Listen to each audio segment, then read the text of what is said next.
the coldest thing I've ever done in my whole entire life. I'm here at Brazos Running Company in the cryotherapy chamber. This is Mike Nugent down here. Holy Toledo, it's so cold. How cold is it right now? Well, it is negative 218 in there. Oh my Lanta, this is so cold. Out here on Highway 21, we're in the 2700 block. As far as markers go, really just right by a Phillips 66 gas station. I'll go ahead and step out of the way and show you the scene here.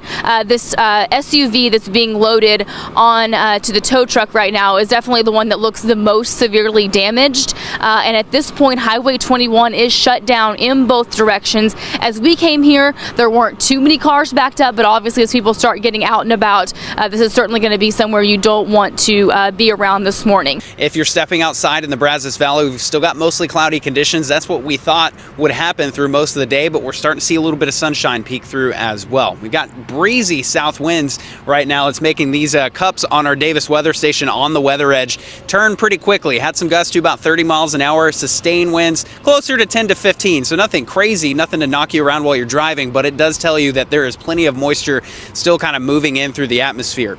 Another thing to look at that has kind of started to cloud back up since we've been out here, but we saw some pretty good patches of blue sky and some good peaks of sun as well, and that has already caused us to get above our forecasted high for the day. 30 minutes till the polls open. I'll step out of the way. I'll show you. There are already some folks waiting to get their votes cast this morning. Polls officially open at 7 a.m. They're open from 7 a.m. until 7 p.m. all day long here in Brazos County. Now, one question that people have asked is if you're in line by 7 p.m., will you still be able to vote? The answer is yes. 7 p.m. tonight, if you're worried about getting off work late and then rushing to the polling place, if you're in line by 7 at one of the locations, you will be able to vote.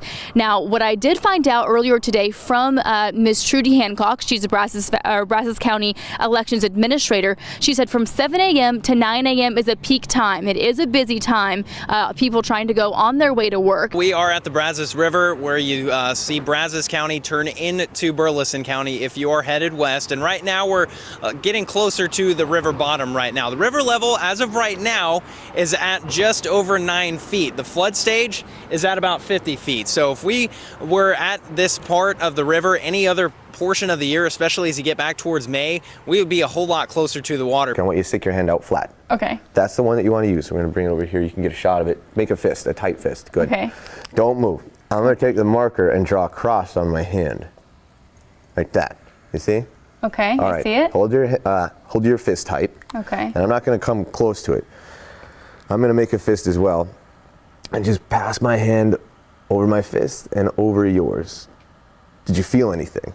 No. No, you didn't. Because if you look, mine is gone from my hand. What? Turn your hand over and open it up. How did you do that? Oh my gosh. What? And that's permanent marker, so it's not going to come off for days. How did that happen? I'm sorry about that. And don't fall asleep on your hand. You know, if you've ever been to a nightclub, you know you're not supposed to do Wrong that. side, It'll be all on, anywhere. Oh my goodness, that was amazing. We're at Fright Nights Haunted House in downtown Bryan. Things are getting pretty spooky. We'll take you through one of the rooms coming up after the break. That's right, we're out here at the Expo Center, 18th Annual Ag Breakfast going on. These guys are cooking up all sorts of good food. We've got the details coming up after the break.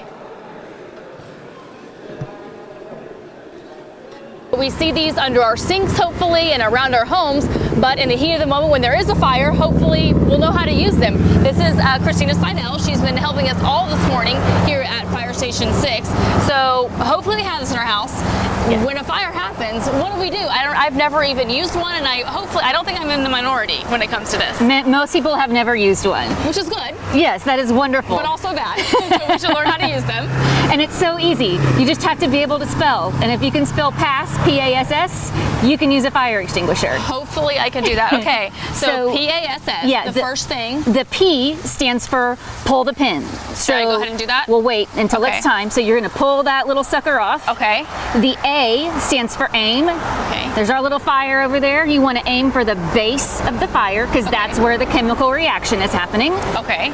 And then the first S stands for squeeze. That's when you just squeeze the lever. Okay. And then the second S stands for sweep, back and forth. So pull, aim, squeeze, sweep. Okay, so let's give it a try, right? Let's go See for it. See if I can do this. Okay, so you pull it out. Mm-hmm. Okay, here we go. And then now aim I'm at the aiming base. at the base, and now I'm squeezing it. Oh. Yeah. And keep going, even if you think the fire is out. Keep going, and I'm sweeping it back and forth. Yep, that's perfect. And you have this beautiful mess that you're gonna have to clean up. That's a nice mess, but at least the fire's out. I'm here at the farm patch talking all about pumpkins, really talking about all things fall this morning. I'm with Mr. Mark Scamardo with the farm patch. He knows a lot about pumpkins. I have already learned so much this morning. How are you today? Fine, doing fine. So far, so good. Well, let's talk about, first off, which pumpkins are best to carve? It seems, I guess that might be the obvious question, but the ones with enough room to carve, I guess. Right, just a good medium-sized pumpkin. And when you're picking out a pumpkin, try to get one with a pretty green stem. They look attractive on there. Try to stay away from the heirloom pumpkins, the ones that are harder, because you can't get that knife in them. So just a good standard pumpkin's the way to go. And once you carve them, do you have any tips for folks once a pumpkin's carved on how to make them last a little longer?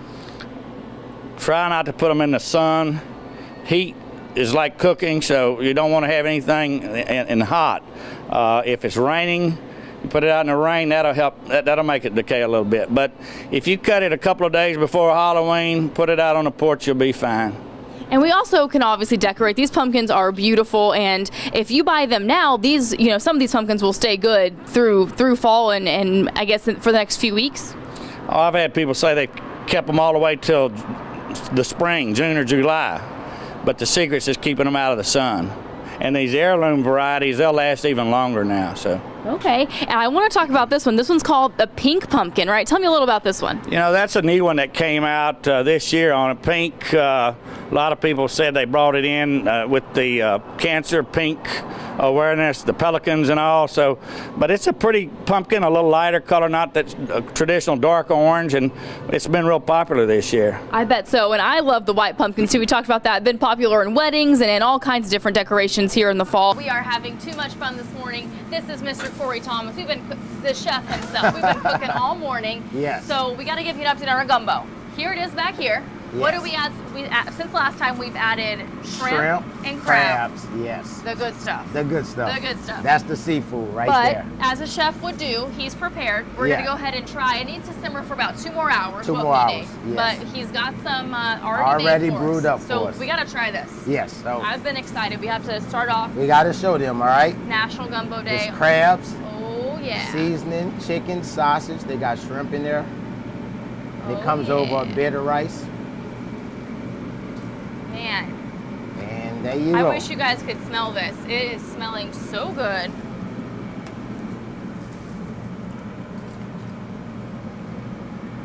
You want good gumbo, you got to come to the Ramney. This is the place. And we haven't really told people where you're at yet. We're at All right. Lone Star Grocery in Bryan. That's the corner of San Jacinto and Martin Luther King. If you want to get a bite of the good stuff on this National Gumbo Day, this is the place to be. The place to be. And we've got some other goodies over here too. This is normally served with some French bread. Tell me a little about this bread. It's All not right, the this usual is stuff. this is not the usual stuff. This is the authentic French bread from New Orleans, Louisiana. Oh boy. I got to I'm give a just shout gonna out to dip it. Gambino's. Oh, is that where it's from? Wait a minute. So good. Oh man, that's hot. It's that's hot, really yeah. good. I'm trying my hand at being a sandwich artist this morning on this National Sandwich Day. I am here at Subway off William D. Fitch. This is Mr. Clay. He's been helping me out all morning. We just got this out of the oven. It is looking amazing. What kind of sandwich is this, Mr. Clay? It's an autumn carved turkey. So this is a fall special. Correct. Yes, it is. So what's Yes, it on here? We got obviously the autumn Okay. carved turkey, Okay. some We got the cheese. carved turkey. We got cheddar cheese on it. Well, we got to dress it up, right? Okay. We got to put all the vegetables on it. Definitely. So I'll see if I can help you out with this. Okay. What kind of veggies go on this sandwich? Okay. It's recommended that you put on spinach, Okay. tomatoes, and onions. Spinach, tomatoes, and onions. Mm-hmm. So people come get this. Tell me a little about the Right deal here. that's going on. Is that too much spinach? No, that's Okay. perfect right there. That's Okay. perfect, okay. Okay, we put it on the bottom half right over here. Okay. Okay, and then tomatoes. And tomatoes, yeah. But tell me a little about the deal that's going on today. You can buy a sandwich and a Buy a drink. sandwich and a drink. And Get one free? Yeah, get one for free. That's a pretty good deal. Okay. Big time. And then also, you guys are donating one to someone in need as well. Correct. Well, you Feeding make America. donations. You know what I mean? Okay, very You're making cool. donations. Onions too, right? Correct. Okay.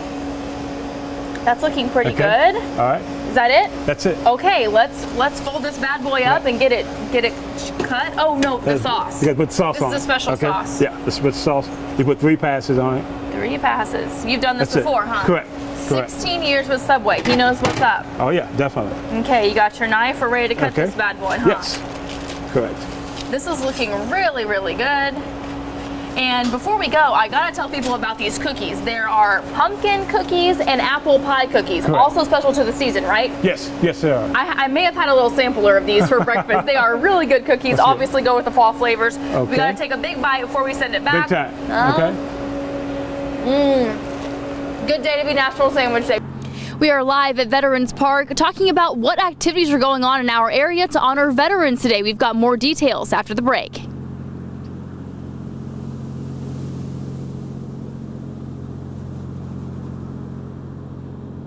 It smells delicious in here, but also they look really cool. This is Mitch Siegert. What are we doing here? Now we're adding the flavor. We did the color and then we made the shells, and now we have coffee flavored ganache, which is just basically cream and chocolate. And we'll fill these up like this, leaving a little space so that we can put the base on them. Okay. But it needs a little bit of time to set up, or they'll Kind the chocolate, it'll fall in there. So we already did some, but what we would do is we would take this mold now, and with the same chocolate that we did earlier, it was already tempered, we would pour it over here, and then we would undo it. So scrape it off. But we already did that. This is what we've done here, yeah. And this is your chocolate. Okay, I'm ready to see them. Okay, wow. That is yours. That's pretty cute. And they came out pretty good. And this one is coffee flavored as well. Okay. Because it's so early in the morning. These are beautiful, I think, Yep. and I think it's really neat. These are modeled after a Van Gogh painting. Is that right? Yeah, we do these for a Go-Go Coffee Company, and so we use some type of Van Gogh painting or something along those lines, think those and are we just beautiful. try to get the idea of it. So Very cool. So this is what we made this morning. this is what we made. Wow. You ready to try it? I'm ready to try it, and I think it's a great idea. It's Friday, it's National Coffee Day, but it's also early in the morning, It's and National you put Chocolate Day, not National Oh, Coffee Day. Sorry, I need the coffee to There you go. understand. Okay, but I think that's awesome. So, one bite or No, I do it half? the whole time. Okay. All right. Oh wow, Tastes like coffee. it does taste like coffee. Yeah, that one's a little bit sweeter. We have an espresso one that's real rich, but that one's like cream and sugar coffee, but it's really good.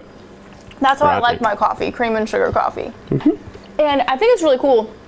Tinny, if you can show them all these different colored chocolates here, they match up, the flavors and the colors. Talk a little about that. Well, we had this one that's banana, and we try to make it yellow. This is pistachio, mango, peppermint. We just try to match up an idea of what what you would think of if you saw that kind of color. This one's champagne. That red heart is red velvet.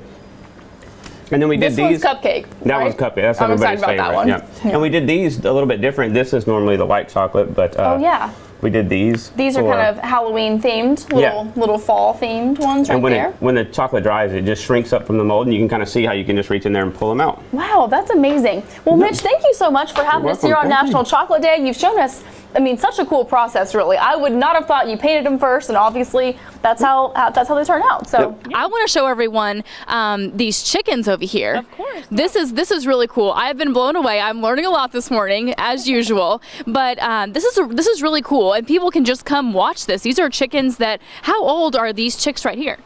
So these chicks probably were they hatched in the last couple hours or last night. We've got a couple that are still working at it right now. But yeah, they'll be hatching all throughout the fair, and this is definitely a very popular exhibit. We have people that they'll pick their egg and they just watch to see until that specific egg hatches. So it's really fun. It's amazing. I was watching, some of them that are just kind of trying to break through. I'm just amazed. And obviously, I've learned so much this morning. Real quickly, let's go over admission prices. If you're under 12, this is free. Is that the sitch? The entire grounds, yeah. Kids 12 and under are free. Adults 13 and over, it's $12. Your admission price gets you into the entire fairgrounds. That gets you concerts, it gets you rodeo, obviously this Agland barn, our livestock shows, shopping, and yeah, it's just a great amount of stuff to do, and it's educational and it's entertaining. The lights have been on for a little while here at Central Park, but the real festival begins as we go into this weekend. Now, we just had rain roll through at least parts of the area as we went into this morning, and we're going to get a little bit of a break from that. But just in time for the weekend, unfortunately, for some outside plans, we're going to see rain chances really start to pick up. This shop is Pinterest. There are so many cute things in here. We're here at Trisha Barksdale Designs. This is Trisha herself, Queen Bee. We're making the centerpiece now. Right. To me, I wouldn't know how to start, but you said this is something that really, if you make it now, could last all season. So you have time to do it. The greenery would last if you keep water to it. That's important. So first step, obviously this is a cute little way to start out, not just a normal bowl, kind of a festive colander. deal. Yeah. A colander that would be a gift within a gift. Definitely. Because they can use it as a colander afterwards. Then we're going to stick this in, our little floral foam. And you're kind of mentioning to me the first step, we just need to kind of cover this up, right? Right. So we call it covering up our mechanics. So okay. So 2 pieces here. Which way should I stick it? Right? Well, actually, we might want to break this pittosporum and give 2 pieces that you can put in there. On the top, on the side? Just anywhere. go for it? Uh-huh. So this is really just how you have to start one of these. Just really start from the bottom. Right. Should I break this one too? Or just no, that this could be one your draping material. That's silver dollar eucalyptus. See, that's, I mean, even with just those 3, you kind of get it started. Beautiful. Yeah, it's so beautiful. Yeah. And then obviously you're just going to keep putting it in, and then you could end up with something like this. Obviously, whichever style you want, and there's all sorts of things you can add depending on, glitzy or more natural. So what do we want to add to this one? Okay, so for this one, I thought this is a wonderful pomegranate, and I put some wooden picks in there because of the weight to kind of help hold it in place. Okay. And we've got some winter more berries again. berries. Yeah, So those are amazing. Yeah, I'll put that in on this side. It has a curved stem, but you can just kind of put it in there. Okay. And if you want more draping, we can always go in. These are juniper berries. You can find them around town now. If you don't have them, maybe your neighbor has them. Yeah. And you should know your neighbor. And there you go. And so you can put as much draping as you want, and then if you want a little glitz to it, I love these. These are gold magnolia leaves. Yeah, those are so pretty. Just a few of those. You want to put one there? Yeah. I think what I've learned this morning is even though making something like this from start to finish for me seems a little scary, like I don't know how to start, but really you just got to start kind of placing them. And obviously having a plan is better. Right. But you just kind of start placing it, and then eventually you kind of play around with it. Obviously it takes skill. You've been doing it for a long time, but I think it's possible definitely for the average person to just kind of start going for it. Right, and to me the beauty of all the greenery is the mixing all different kinds together, and also what's beautiful is the eclectic of the natural materials with a wee bit of glitz.